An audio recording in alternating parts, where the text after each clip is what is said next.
भी जानू हमारा बिना मरज रे होइए जइबो तोरा से अब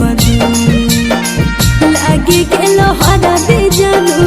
हमारा बिना मरज रे होइए जइबो तोरा से अब माई बाबू के चलते सुने अरवा रे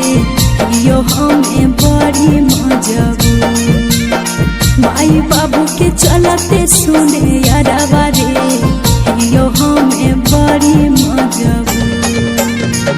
जिए मरे के साथ हल हल गिरिया गे आज काहे होई रहल जिए मरे के साथ हल हल गिरिया गे आज काहे होई रहल मर जइबो हे गे हमर पागली जिंदगी से होके मर जइबो हे गे हमर पागली जिंदगी से